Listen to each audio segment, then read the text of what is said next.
All right. Welcome back for the wrap up of Bram Stoker's Dracula. Um, I got something in my eye, so it's kind of irritated. So just ignore that. Jake came home from work. We had a bite to eat, and now we're gonna wrap this up because then I will have enough time to read. I wanted to read Mask with Cher. Um, the one about her son Rocky. And that's a short book. So I'm thinking I can get that done before December and then get into Scrooge in our Christmas series. That's right. So we're on the final chapter. I love this book. It's a good book.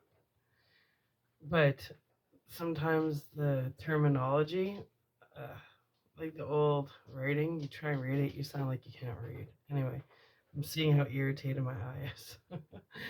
Let's get into it. Mina Harker's journal. The 1st of November. All day long we have traveled, and at a start this again. Mina Harker's journal. 1st of November. All day long we have traveled, and at a good speed. The horses seem to know that they are being kindly treated, for they will go willingly their full stage at best speed. We have now had so many changes and find the same thing so constantly that we are encouraged to think that the journey will be an easy one. Dr. Van Helsing is laconic. He tells the farmers that he is hurrying to Bistritz and pays them well to make the exchange of horses. We get hot soup or coffee or tea, and off we go. It is a lovely country, full of beauties of all imaginable kinds, and the people are brave and strong and simple and seem full of nice qualities. They are very, very superstitious.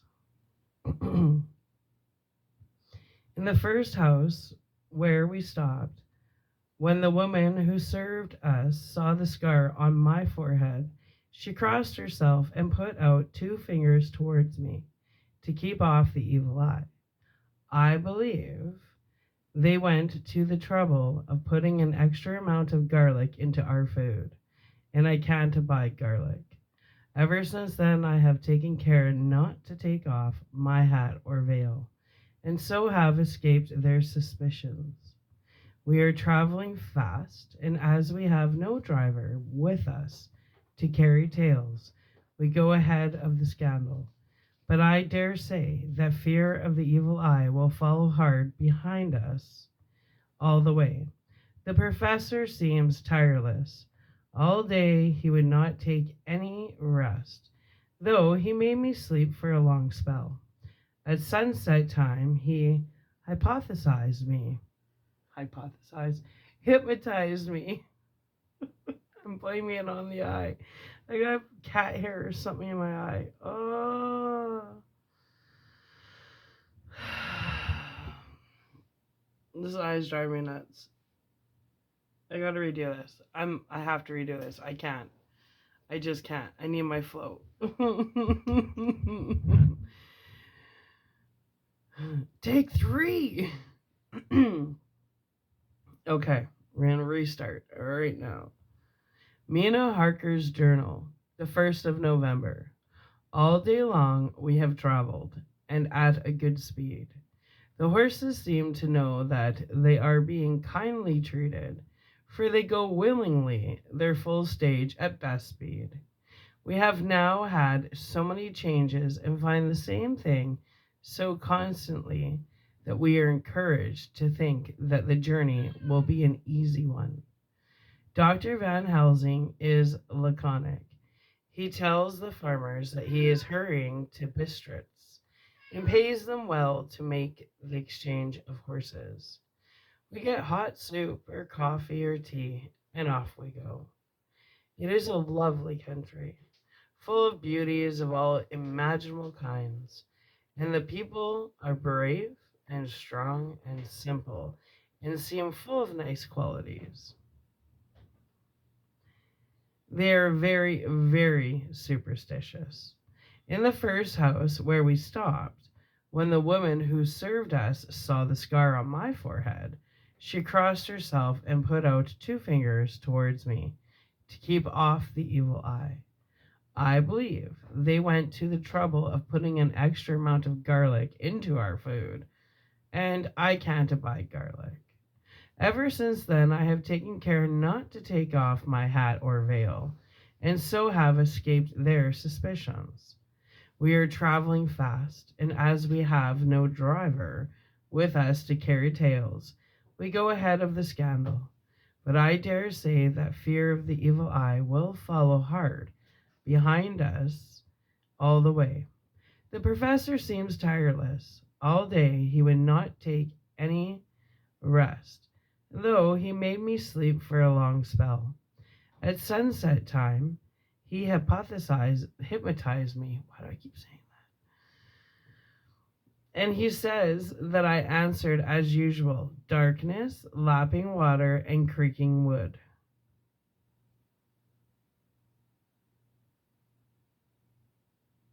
So our enemy is still on the river. I'm afraid to think of Jonathan, but somehow I have now no fear for him or for myself.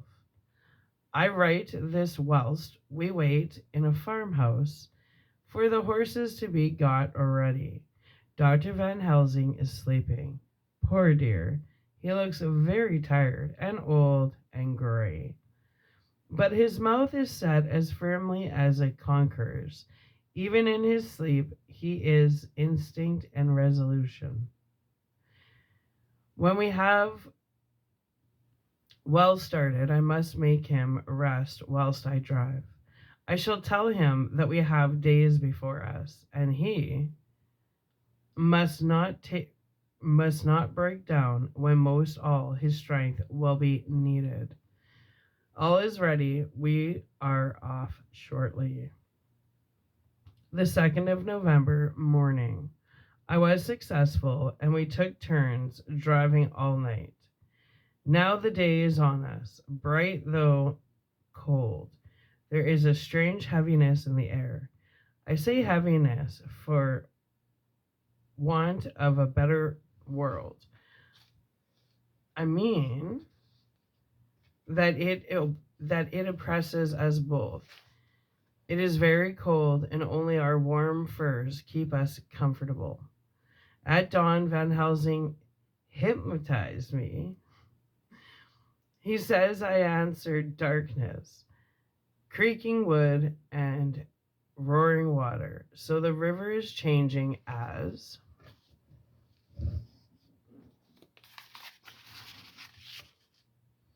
they ascend.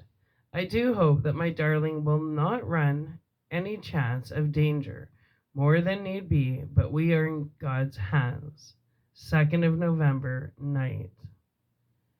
All day long driving. The country gets wider as we go, and the great spurs of the Carpathians, which at Veresti seemed so far from us and so low on the horizon, now seem to gather round us and tower in front. We both seem in good spirits. I think we make an effort each to cheer the other. In the doing so, we cheer ourselves. Dr. Van Helsing says that by morning we shall reach the Borgo Pass. The houses are very few here now, and the professor says that the last horses we got will have to go on with us, as we may not be able to change. He got two in addition to the two we changed, so that now we have a rude four in hand. The dear horses are patient and good, and they give us no trouble. We are not worried with other travelers, and so even I can drive. We shall get to the pass in daylight. We do not want to arrive before. So we take it easy and have each a long rest in turn. Oh, what will tomorrow bring to us? We go to seek the place where my poor darling suffered so much. God grant that we may be guided aright, and that He will design Dean to watch over my husband and those dear to us both, and who are in such deadly peril. As for me, I am not worthy in his sight. A lie. I am unclean to his eyes, and shall be until he may deign to let me stand forth in his sight as one of those who have not incurred his wrath. Ooh. Memorandum by Abraham Van Helsing. 4th of July. 4th of July? I don't know why I was thinking about Independence Day. 4th of November. It's been a long book. Okay. Memorandum by Abraham Van Helsing, 4th of November. This to my old and true friend John Seward, M.D., of Purefleet, London, in case I may not see him. It may explain. It is morning, and I write by a fire which all the night I have kept alive, Madame Mina aiding me. It is cold, cold, so cold that the gray heavy sky is full of snow, which when it falls will settle for all winter as the ground is hardening to receive it. It seems to have affected Madame Mina. She has been so heavy of head all day that she was not like herself. She sleeps and sleeps and sleeps. She, who is usually so alert, have done literally nothing all the day. She even have lost her appetite. She make no entry into her little diary. She who writes so faithful at every pause. Something whispered to me that all is not well. However, tonight she is more vif. Her long sleep all day have refreshed and restored her, for now she is all sweet and bright as ever. At sunset I try to hypnotize her, but a lie. With no effort, the power has grown less and less with each day, and tonight it failed me altogether. Well, God's will be done, whatever it may be, and whither so it will may lead.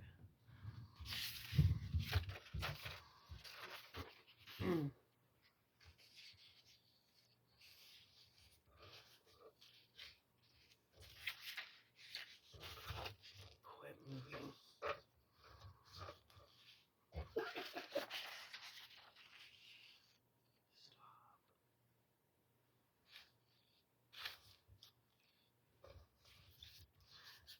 Stop.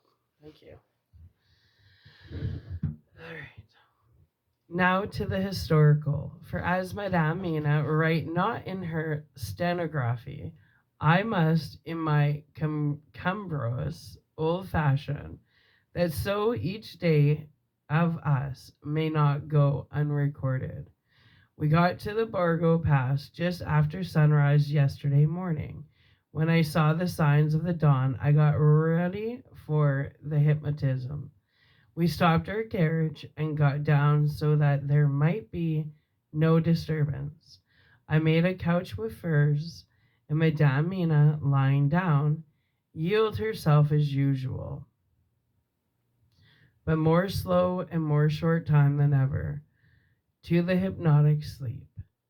As before came the answer. As before came the answer. Darkness and the swirling of water. Then she woke, bright and radiant, and we go on our way and soon reach the pass. At this time and place she become all on fire with zeal.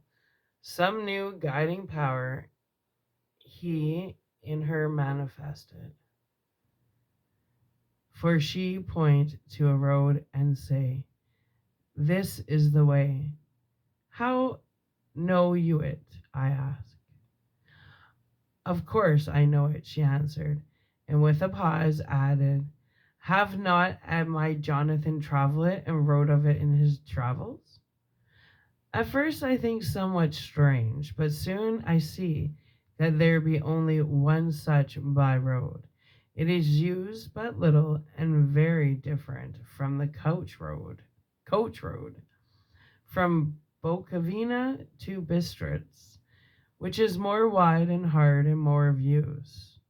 So we came down this road when we meet other ways, not always were we sure that they were roads at all, for they be neglect and light snow have fallen.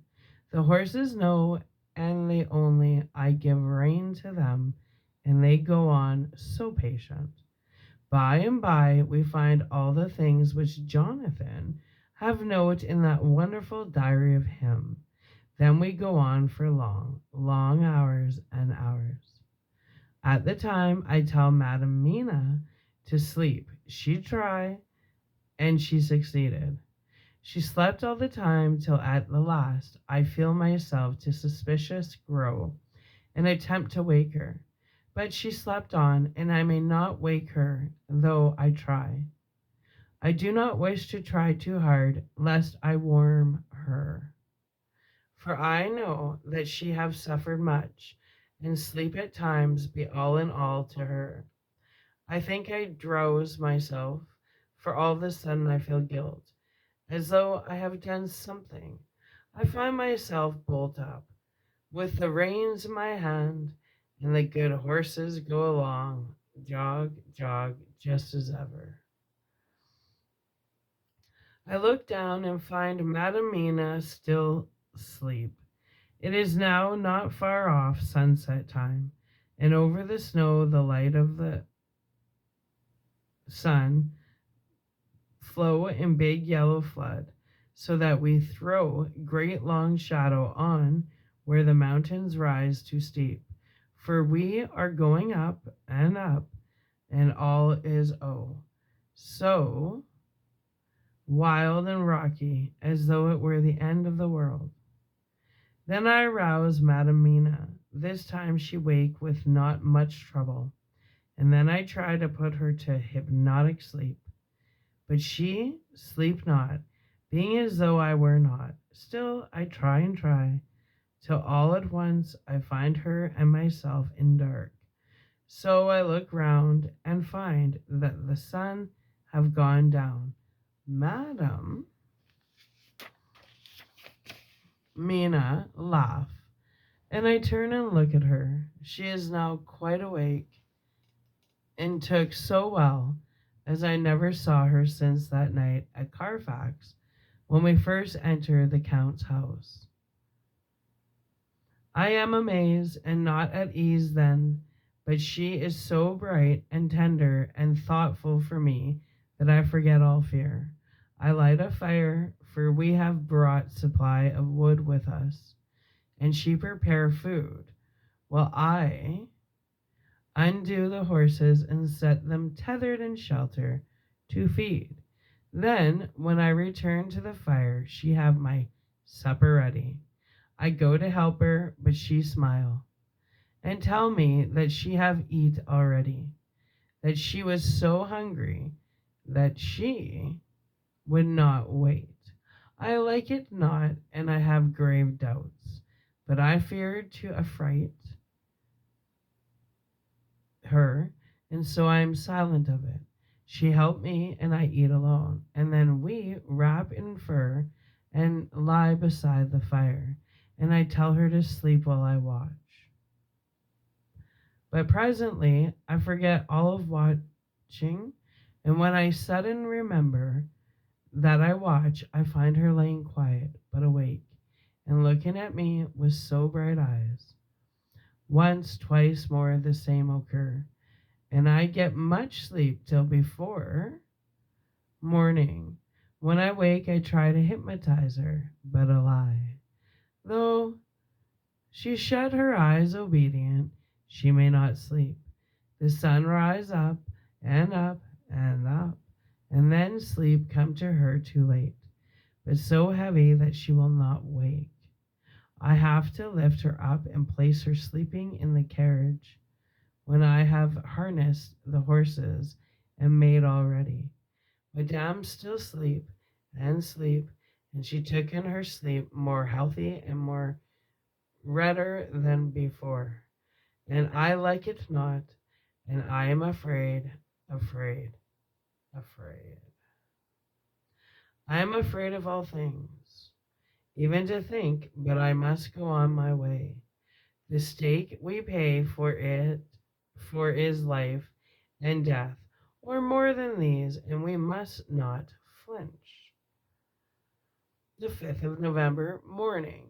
Let us be accurate in everything. For though you and I have seen some strange things together, you may at the first think that I, Van Helsing, am mad, that the many horrors and the so long strain on nerves has at the last turned my brain.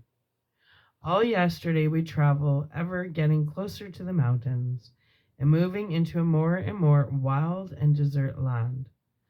There are great frowning precipices and much falling water, and nature seemed to have held sometime her carnival. Madame Mina still sleep, and though I did have hunger and appraised it, I could not waken her, even for food. I began to fear that the fatal spell of the place was upon her, tainted as she is with the vampire baptismum. Well, said I to myself, if it be that she sleep all the day, it shall also be that I do not sleep at night. As we travel on the rough road, for a road of an ancient and imperfect kind, there was, I held down my head and slept. Again I waked with a sense of guilt and of time past, and found Madam Mina still sleeping, and the sun low down, but all was indeed changed. The frowning mountains seemed further away, and we were near the top of a steep rising hill, on summit of which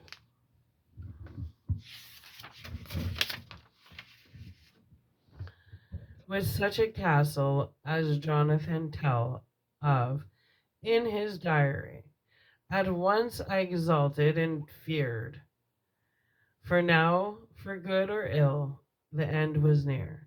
I woke Madam Mina and again tried to hypnotize her, but a lie, unavailing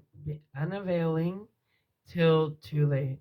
Then, the great dark came upon us, for even after down sun the heavens reflected the gone sun on the snow, and all was for a time in a great twilight. I took out the horses and fed them in what shelter I could. Then I make a fire, and near it I make Madame Mina, now awake and more charming than ever, sit comfortable amid his rugs. I got ready food, but she would not eat, simply saying that she had not hunger. I did not press her, knowing her unavailingness, but I myself eat, for I must needs now be strong for all.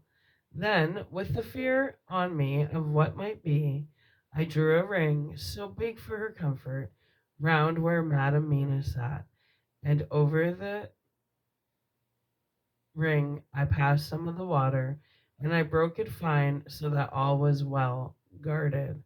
She sat still all the time, so still as one dead. As she grew whiter and even whiter till the snow was not more pale, and no word she said.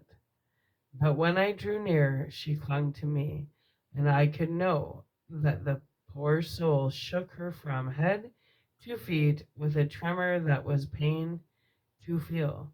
I said to her presently, when she had grown more quiet, will you not come over to the fire? For I wished to make a test of what she could. She rose obedient, but when she had made a step, she stopped and stood at one stricken. Why not go on? I asked.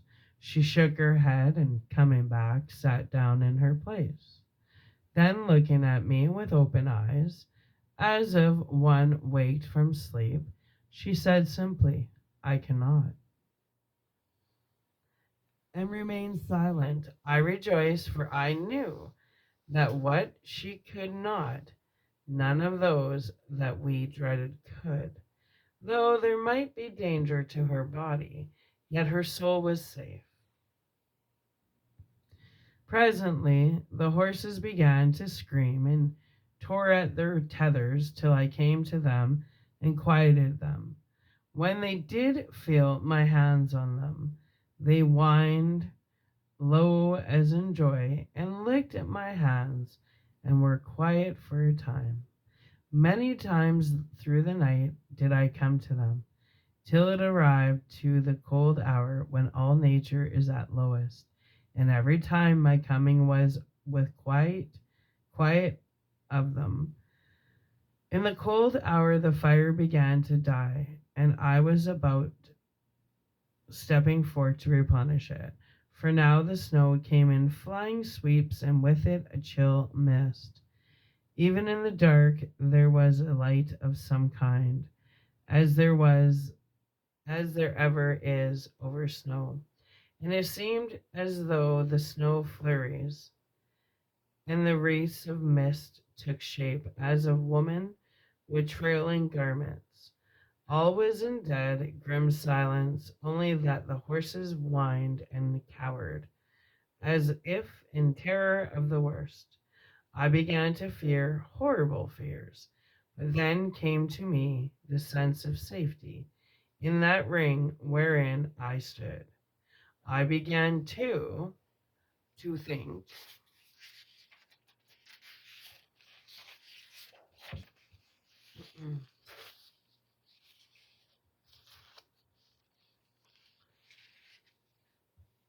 that my imaginings were of the night and the gloom and the unrest that I have gone through, and all the terrible anxiety.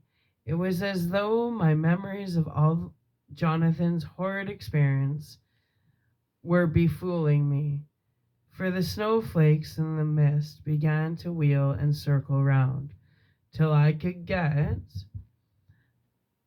as though a shadow glimpse of those women that would have kissed him. And then the horses cowered lower and lower, and moaned in terror as men do in pain. Even the madness of fright was not to them, so that they could break away. I feared for my dear Madam Mina when these weird figures drew near and circled round. I looked at her, but she sat calm and smiled at me.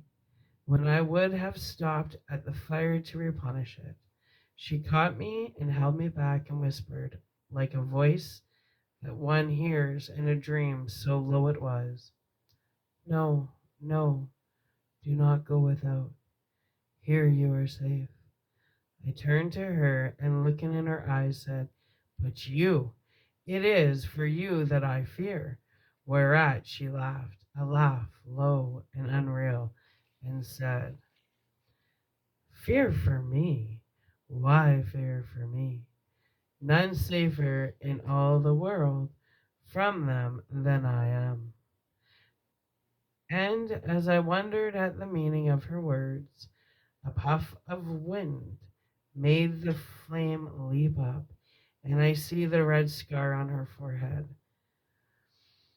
Then a lie I knew, did I not? I would soon have learned, for the wheeling figures of mist and snow came closer, but keeping ever without the holy circle. Then they began to materialize till, if God have not taken away my reason, for I saw it through my eyes, there were before me in actual flesh the same three women that Jonathan saw in the room. When they would have kissed his throat, I knew the swaying round forms, the bright hard eyes, the white teeth, the ruddy color, the voluptuous lips. They smiled over, they smiled ever at poor dear Madam Mina, and as their laugh came through the silence of the night, they twined their arms and pointed to her, and said in those so sweet, tingling tones that Jonathan said were of the intolerable sweetness of the great glasses,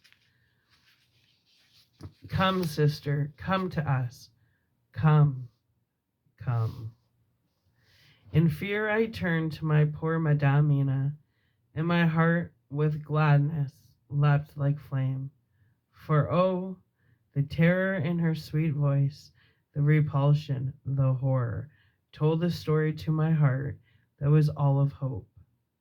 God be thanked she was not yet of them.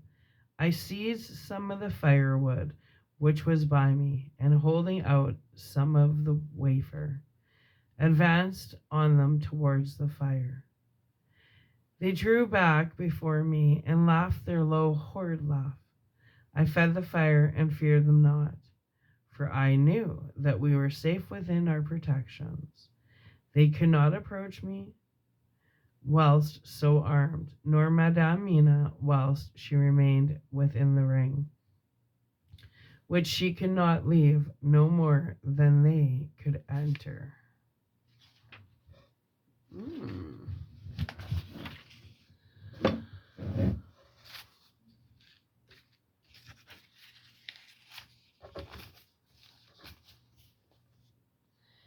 The horses had ceased to moan and lay still on the ground. The snow fell on them softly, and they grew whiter. I knew that there was for the poor beasts no more of terror, and so we remained till the red of the dawn began to fall through the snow gloom. I was desolate and afraid, and full of woe and terror. But when that beautiful sun began to climb, the horizon life was to me again. At the first coming of the dawn, the horrid figures melted in the whirling mist and snow. The wreaths of the transparent gloom moved away towards the castle and were lost. Instinctively, with the dawn coming, I turned to Madame Mina, intending to hypnotize her, but she lay in a deep and sudden sleep for which I could not wake her. I tried to hypnotize through her sleep, but she made no response, none at all. And the day broke. I fear yet to stir.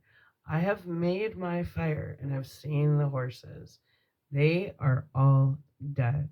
Today I have much to do here, and I keep waiting till the sun is up high, for there may be places where I must go, where that sunlight, though snow and mist obscure it, will be to me a safety.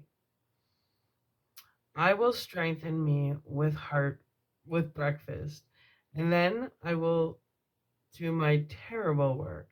Madame Mina still sleeps, and God be thanked, she is calm in her sleep. Jonathan Harker's Journal, the 4th of November, evening. The accident to the launch has been a terrible thing for us. Only for it we should have overtaken the boat long ago, and by now my dear Mina would have been free. I fear to think of her, off on the woads near that horrid place. We have got horses, and we follow on the track. I note this while Godalming is getting ready. We have our arms, the Cingani, We must look out if they mean fight. Oh, if only Morris and Seward were with us. We must only hope. If I write no more, goodbye, Mina. God bless and keep you. Dr. Seward's Diary, the 3rd of November. With the dawn, we saw the body of Sisgani before us dashing away from the river with their leader wagon. They surrounded it in a cluster and hurried along as though beset. The snow is falling lightly, and there is a strange excitement in the air. It may be our own excited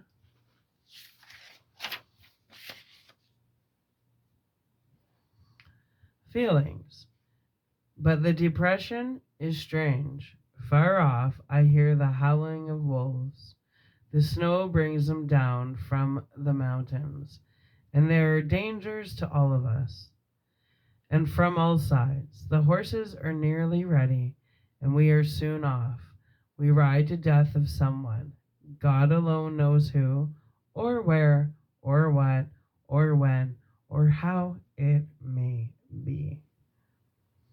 Dr. Van Helsing's Memorandum, 3rd of November afternoon. I am at least sane. Thank God for that mercy at all events, though the proving it has been dreadful. When I left Madame Mina sleeping within the holy circle, I took my way to the castle. The blacksmith hammer, which I took in the carriage from Veresti, was useful. Though the doors were all open, I broke them off the rusty hinges, lest some ill intent or ill chance should close them, so that being entered, I might not get out. Jonathan's bitter experience served me here. By memory of his diary, I found my way to the old chapel, for I knew that here my work lay. The air was oppressive.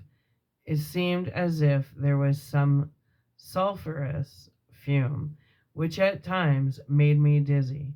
Either there was a roaring in my ears, or I heard afar off the howl of wolves. Then I bethought me of my dear Madame Mina, and I was in terrible plight. The dilemma had me between his horns. Her I had not dared to take into this place, but left safe from the vampire in that holy circle, and yet even there would be the wolf.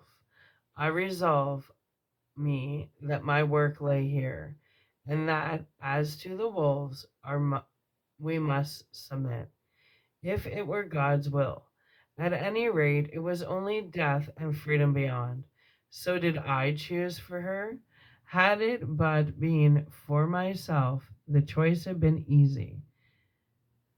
The maw of the wolf were better to rest in that the grave of the vampire, so I make my choice to go on with my work.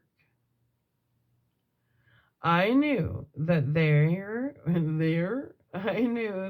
were at least 3 graves to find, graves that are in habit. So I searched and searched, and I find one of them. She lay in her vampire sleep, so full of life and voluptuous beauty that I shudder as though I have come to do murder. Ah, I doubt not that in old time, when such things were, many a man who set forth to do such a task as mine, found at the last his heart fail him, and then his nerve. So he delay and delay and delay,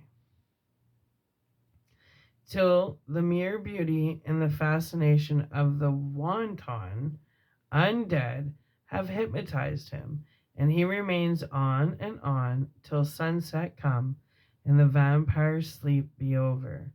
Then the beautiful eyes of the fair woman open and look love, and the voluptuous mouth present to a kiss, and a man too is weak, And there remained one more victim in the vampire fold, one more to swell the grim and grisly ranks of the undead.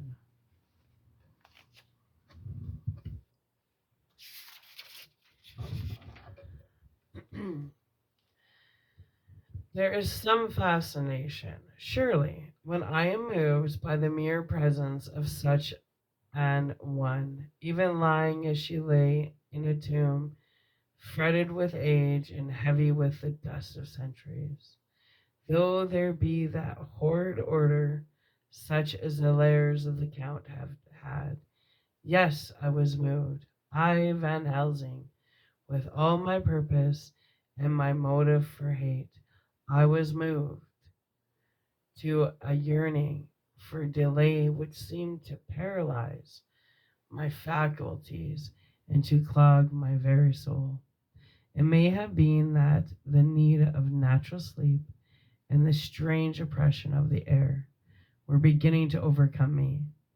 Certain it was that I was lapsing into sleep, the open-eyed sleep of one who yields to a sweet fascination, when there came through the snow-stilled air a long, long, low wait, so full of woe and pity that it woke me like the sound of a clarion. For it was the voice of my dear Madame Mina that I heard. Then I braced myself again to my horrid task, and found by wrenching away tomb tops one other of the sisters, the other dark one. I dared not pause to look on her as I had on her sister, lest once more I should begin to be enthralled. But I go on searching until, presently, I find in a high great tomb, as if made to one much beloved, that other fair sister which, like Jonathan, I had seen to gather herself out of the atoms of the mist. She was so fair to look on, so radiantly beautiful, so exquisitely voluptuous, that the very instinct of man in me, which calls some of my sex to love and to protect one of hers, made my head whirl with new emotion. But God be thanked, that soul wail of my dear Madame Mina had not died out of my ears, and, before the spell could be wrought further upon me, I had nerved myself to my wild work. By this time I had searched all the tombs in the chapel, so far as I could tell, and as there had been only 3 of these undead phantoms around us in the night, I took it that there were no more of active undead existent. There was one great tomb more lordly than all the rest. Huge it was and nobly proportioned. On it was but one word, Dracula. Ooh. This then was the undead home of the king vampire, to whom so many were due. Its emptiness spoke eloquent to make certain what I knew. Before I began to restore these women to their dead selves through my awful work, I laid in Dracula's tomb some of the wafer, and so banished him from it, undead forever. Then began my terrible task, and I dreaded it. Had it been but one, it had been easy, comparative. But 3? To begin twice more after I had been through a deed of horror, for if it was terrible with that sweet Miss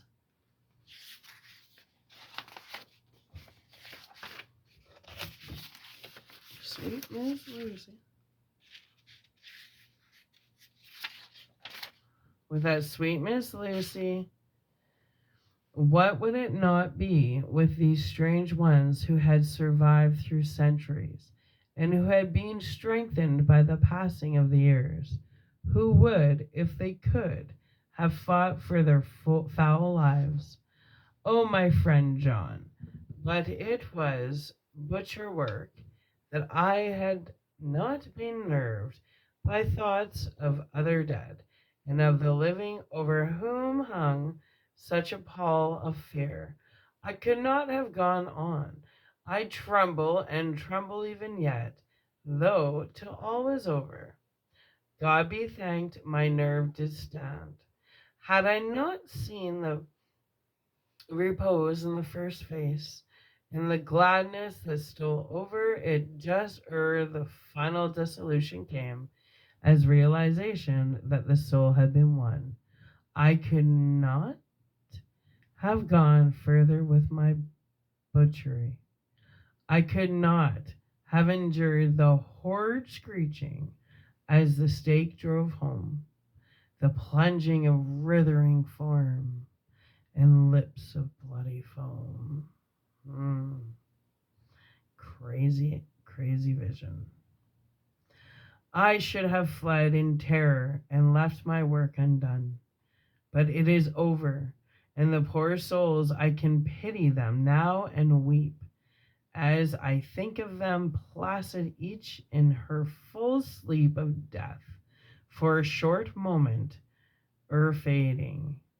For friend John hardly had my knife severed the head of each, before the whole body began to melt away and crumble into its native dust, as though the death that should have come centuries agone had at last assert himself and say at once and loud, I am her. Ooh. She surrendered her vessel over to Count Dracula. Ooh. Before I left the castle, I so fixed its entrances that never more can the Count enter there undead. When I stepped into the circle where Madame Mina slept, she woke from her sleep, and seeing me, cried out in pain that I had endured too much. Come, she said. Come away from this awful place. Let us go to meet my husband, who is, I know, coming towards us.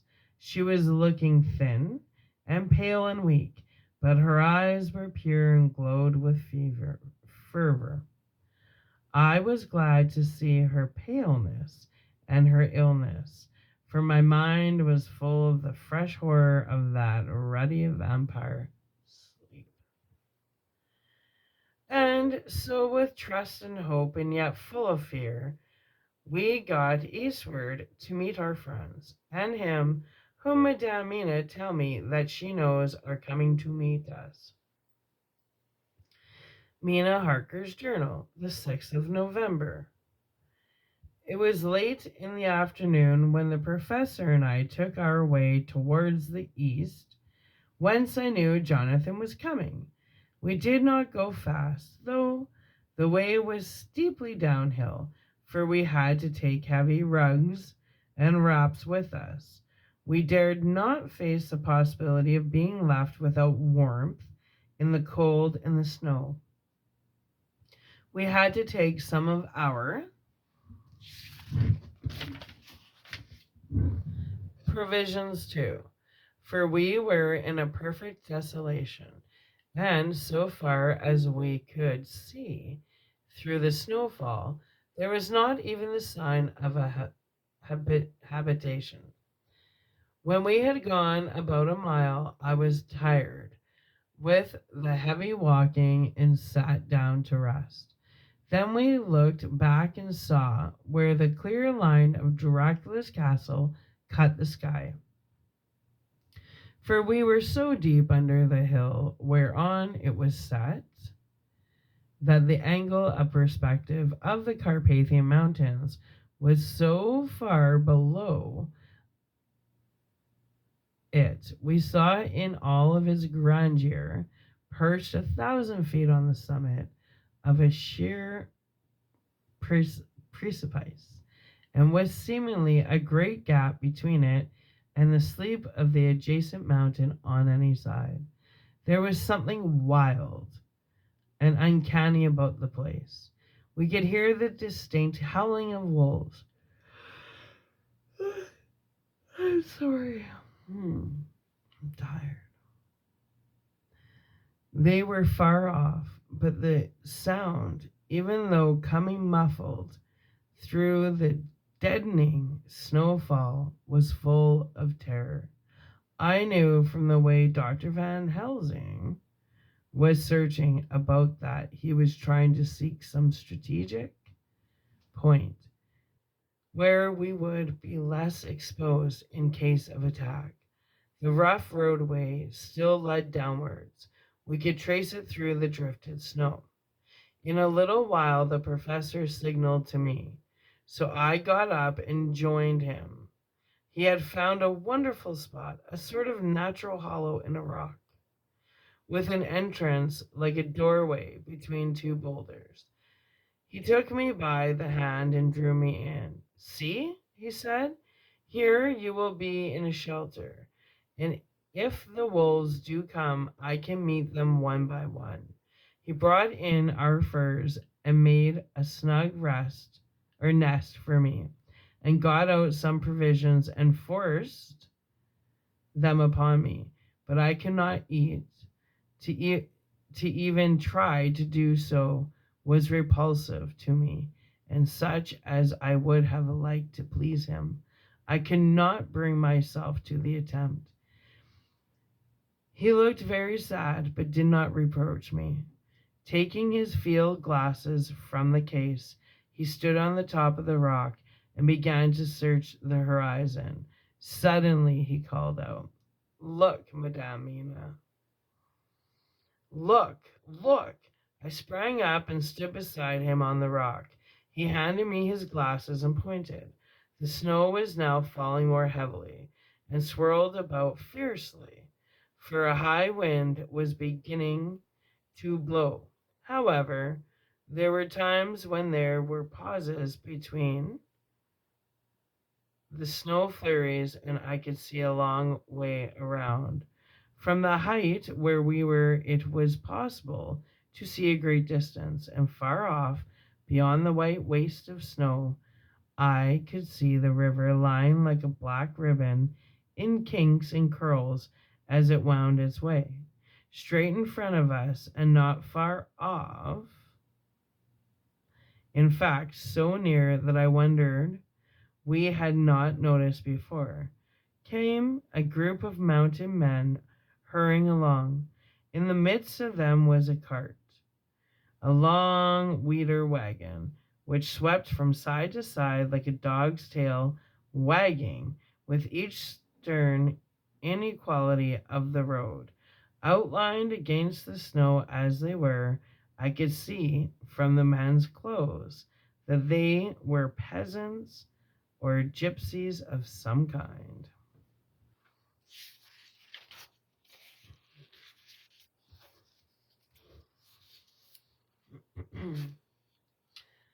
On the cart was a great square chest. My heart leaped as I saw it, for I felt that the end was coming. The evening was now drawing close, and well I knew that at sunset the thing which was till then imprisoned there would take new freedom, and could in any of many forms elude all pursuit. In fear, I turned to the professor, to my consternation. However, he was not there. An instant later, I saw him below me. Round the rock, he had drawn a circle, such as we had found shelter in last night. When he had completed it, he stood beside me again, saying, "At least you shall be safe here from him." He took the glasses from me, and at the next lull of the snow swept the whole space below us. "See," he said, "they come quickly. They are flogging the horses and galloping as hard as they can. He paused and went on in a hollow voice. They are racing for the sunset. We may be too late. God's will be done. Down came another blinding rushing of driving snow, and the whole landscape was blotted out. It soon passed, however, and once more his glasses were fixed on the plain. Then came a sudden cry. Look! Look! Look! See two horsemen follow fast, coming up from the south. It must be Quincy and John. Take the glass. Look! Before the snow blots it all out. I took it and looked. The two men might be Dr. Seward and Mr. Morris. I knew it at all events that neither of them was Jonathan. At the same time, I knew that Jonathan was not far off. Looking around, I saw on the north side of the coming party two other men, riding at breakneck speed. One of them I knew was Jonathan. The other I took, of course, to be Lord Godalming. They, too, were pursuing the party with the cart. When I told the professor, he shouted in glee like a schoolboy, and, after looking intently to Snowfall, made sight impossible. He laid his Winchester rifle ready for use against the boulder at the opening of our shelter. They are all converging, and he said, when the time comes, we shall have the gypsies on all sides. I got out of my revolver ready to hand, for whilst we were speaking, the howling of wolves came louder and closer. When the snowstorm abated a moment, we looked again. It was strange to see the snow falling in such heavy flakes close to us, and beyond, the sun shining more and more brightly as it sank down towards the far mountain tops. Sweeping the glass all around us, I could see here and there dots moving singly and in twos and threes and larger numbers. The wolves were gathering for their prey. Every instant seemed an age whilst we waited. The wind came now in fierce bursts, and the snow was driven with fury as it swept upon us in circling eddies. At times we could not see an arm's length before us, but at others, as the hollow sounding wind swept by us, it seemed to clear the air space around us so that we could see afar off. We had of late been so accustomed to watch the sunrise and sunset that we knew with fair accuracy when it would be, and we knew that before long the sun would set. It was hard to believe that by our watches it was less than an hour that we waited in that rocky shelter before the various bodies began to converge close upon us. The wind came now with fiercer and more bitter sweeps, and more steadily from the north. It seemingly had driven the snow clouds from us, for, with only occasional bursts, the snow fell. We could distinguish clearly the individuals of each party, the pursued and the pursuers. Strangely enough, those pursued did not seem to realize, or at least to care, that they were pursued. They seemed, however, to hasten with redoubled speed at the sun dropping lower and lower on the mountain tops. Sun's going down from dusk till dawn. Anyway. Closer and closer they drew. The professor and I crouched down behind our rock and held our weapons ready. I could see that he was determined that they should not pass.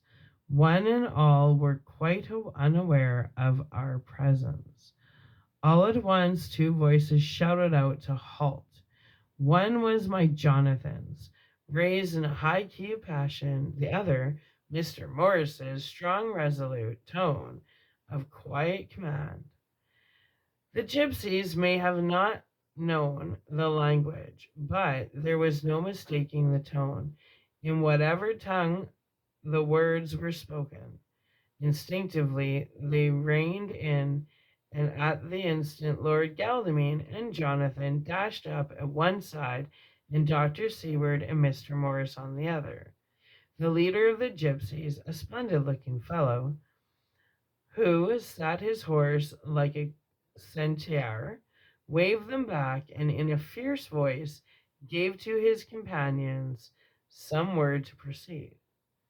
They lashed the horses, which sprang forward, but the four men raised their Winchester rifles, and in an unmistakable way commanded them to stop.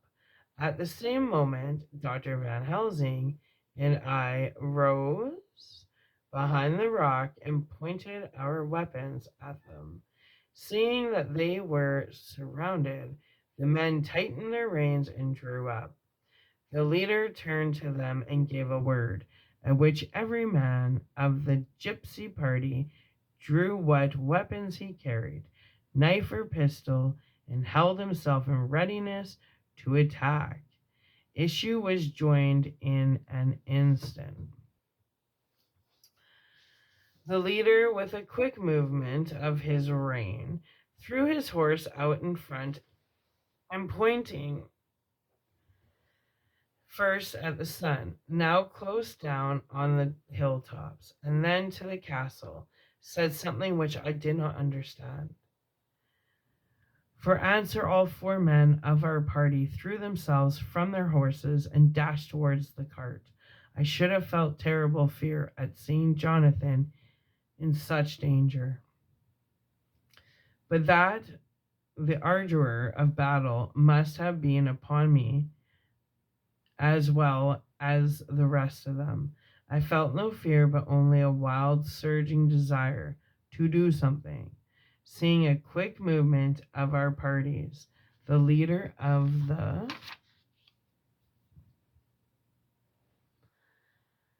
gypsies gave a command. His men instantly formed round the cart in a sort of undisciplined maneuver, each one shouldering and pushing the other to his eagerness to carry out the order. In the midst of this, I could see that Jonathan, on one side of the ring of men, and Quincy on the other, were forcing a way to the cart. It was evident that they were bent on finishing their task before the sun should set. Nothing seemed to stop or even to hinder them. Neither the leveled weapons or the flashing knives of the gypsies in front, or the howling of the wolves behind, appeared to even attract their attention. Jonathan's impetuosity and the manifest singleness of his purpose seemed to overawe those in front of him. Instinctively, they cowered aside and let him pass. In an instant, he had jumped upon the cart, and with a strength which seemed incredible, raised the great box and flung it over the wheel of the ground. In the meantime, Mr. Morris had to use force to pass through his side of the ring of Sisgany. All the time I had been breathlessly watching his side, or all the time I had breathlessly been watching Jonathan, I had, with the tail of my eye, seen Mr. Morris pressing desperately forward, and had seen the knives of the gypsies flash as he won a way through them, and they cut at him.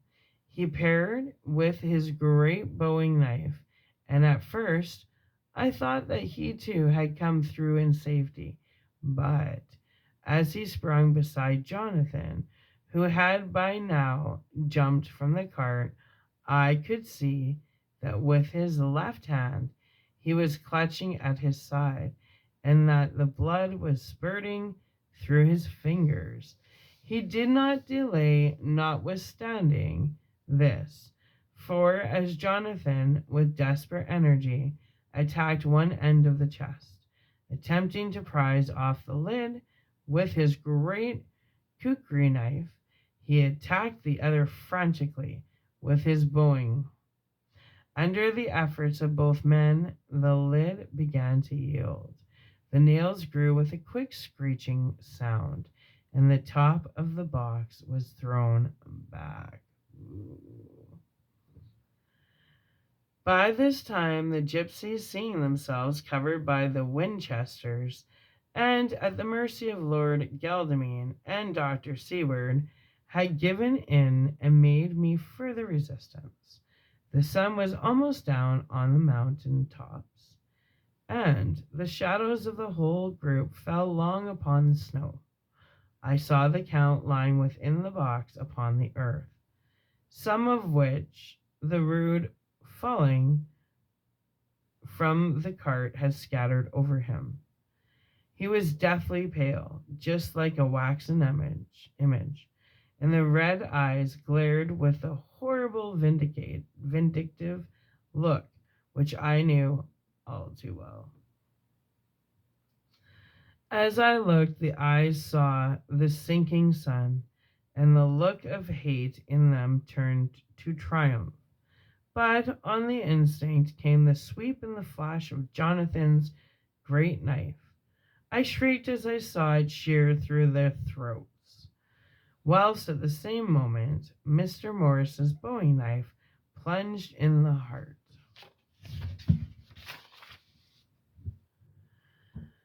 It was like a miracle, but before our very eyes, and almost in the drawing of breath, the whole body crumbled into dust and passed from our sight. I shall be glad as long as I live that even in that moment of final dissolution, there was in the face a look of peace, such as I never could have imagined might have rested there. The castle of Dracula now stood out against the red sky, and every stone of its broken battlements was articulated against the light of the settling sun. The gypsies, taking us as in some way the cause of the extraordinary disappearance of the dead man, turned without a word and rode away as it for their lives. Those who were unmounted jumped upon the leader wagon and shouted to the horsemen not to desert them. The wolves, which had withdrawn to a safe distance, followed in their wake, leaving us alone. Mr. Morris, who had sunk to the ground, leaned on his elbow, holding his hand pressed to his side. The blood still gushed through his fingers. I flew to him, for the holy circle did not now keep me back. So did the two doctors. Jonathan knelt behind him, and the wounded man lay back his head on his shoulder. With a sigh he took, with a feeble effort, my hand in that of his own, which was unstained. He must have seen the anguish of my heart in my face, for he smiled at me and said, I am only too happy to have been of any service, O God. He cried suddenly, struggling up to his sitting posture and pointing to me. It was worth this to die. Look, look. The sun was now right down upon the mountain top, and the red gleams fell upon my face, so that it was bathed in my rosy light. With one impulse the men sank on their knees, and a deep and earnest Amen broke from all of their eyes, followed the pointing of his finger as the dying man spoke. Now, God, be thanked that all has not been in vain. See, the snow is not more stainless than her forehead. The curse has been passed away, and to our little grief, with a little smile and silence, he died a gallant gentleman. Oh, wow. That's such a good one. It took the love story out of it. I liked in the movie the love story of Mina and Dracula, but anyway, there's a note here. Let's just read it. Note: 7 years ago, 7 years ago, we all went through the flames, and the happiness of some of us since then is, we think, well worth the pain we endured. Right? No pain, no gain. It is an added joy to Mina and to me that our boy's birthday is the same day as that on which Quincy Morris died. His mother holds, I know, the secret belief that some of our brave friends' spirit has passed into him. His bundle of names links all our little band of men together, but we call him Quincy. In the summer of this year, we made a journey to Transylvania and went over the old ground, which was and is to us so full of vivid and terrible memories. It was almost impossible to believe that the things which we had seen with our own eyes and heard with our own ears were living truths. I believe it. I believe this is a true story. I do, but that's just my belief system. Because I believe in vampires, like a form of it. I think they've evolved. I think now it's energy vampirism. Like every other thing, it evolved. Anyway. Oh, let's just say again. In the summer of this year, we made a journey to Transylvania and went over the old ground, which was and is to us so full of vivid and terrible memories. It was almost impossible to believe that the things which we had seen with our own eyes and heard with our own ears were living truths. Every trace of all that had been was blotted out. The castle stood as before, reared high above a waste of desolation. When we got home, we got to talking of the old time, which we could all look back on without despair. The Godalming and Seward are both happily married. I took the papers from the safe, where they have been ever since our return so long ago. We were struck with the fact that in all the mass of material of which the record is composed, there is hardly one authentic document. Nothing but a mass of typewriting, except the later notebooks of Mina and Seward and myself and Van Helsing's memorandum. We could hardly ask anyone, even did we wish to accept these as proofs of so wild a story. Van Helsing summed it all up as he said, with our boy on his knee. We want no proof. We ask none to believe us. This boy will some day know what a brave and gallant woman his mother was. Already he knows her sweetness and loving care. Later on, he will be he will understand how some men so loved her that they did dare much forsake her. Jonathan Harker. Yay! Okay, so that was the end of Bram Stoker's Dracula. I loved it. That was a long book. Like, the words were really small, and it was 350 pages. So, regular book, it would have been around 600, probably 600 pages. All right. So, now that that's done, tomorrow, like, obviously, I'm going to upload this. I'm not starting a book right now. It's like past 3 in the morning. But tomorrow, I really would like to. I'd like to do Mask. But it's not really a Christmas like book. But it's a short one. I have another book. I kind of when have another book I bought a couple years ago, and it's short stories from the jazz, like the Roaring Twenties, or I think that's what it was. So, and they're short stories. So maybe instead of getting into a whole new novel, because when I think of Mass, I think like it starts off with him being rejected for they just are having a problem with him registering for regular school because they're just rude that way because he has disabilities, right?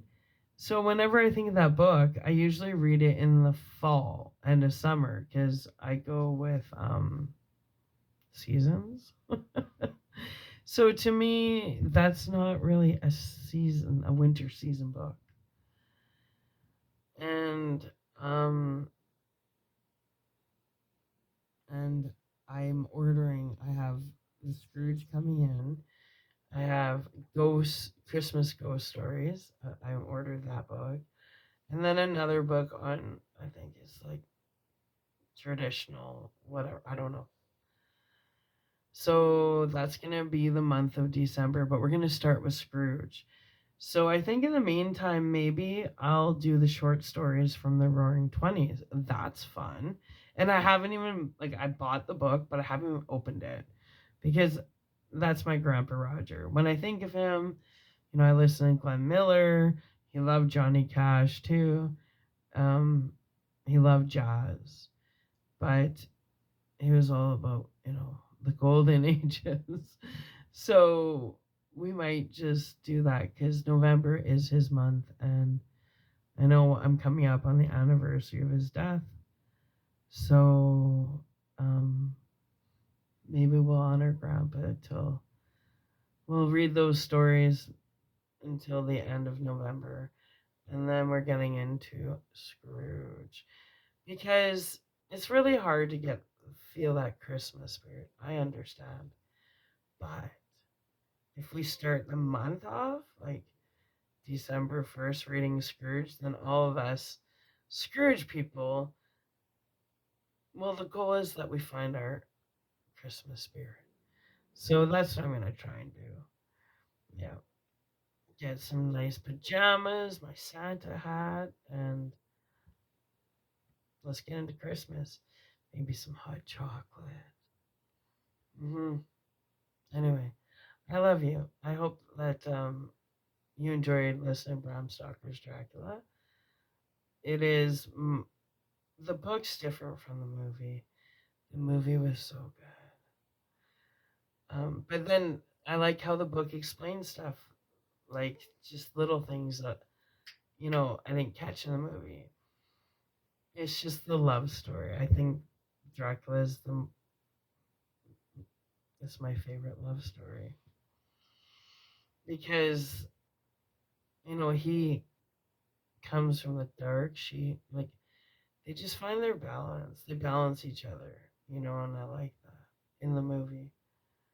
Like there's something about past lives and chemistry and when you don't know someone but you feel like you know them and there's an odd chemistry or attraction that you can't describe. And usually it's somebody not your type.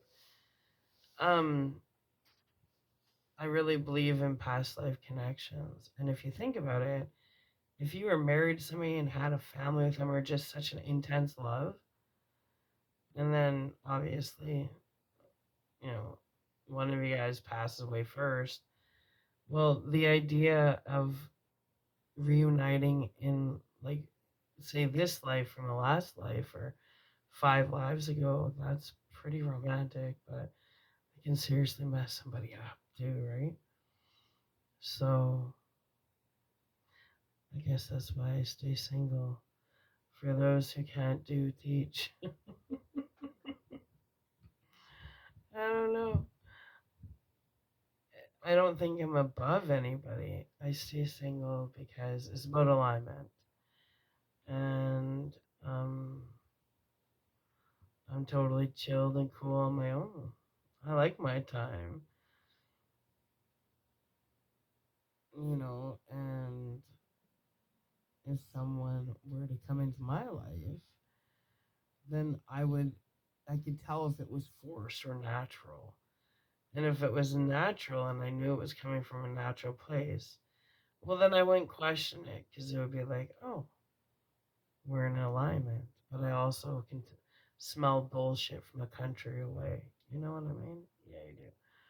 Anyway, sweet dreams, my lovely misfits and underdogs. I do love you guys. I also have The Shining and I have Pet Cemetery. Interview with a Vampire. Ooh. But I was thinking in the new year, like after Christmas, because everybody gets a little the cabin fever. That's the long stretch for us people that have snow. It's from January to April. So I think we're gonna read The Shining. Yeah.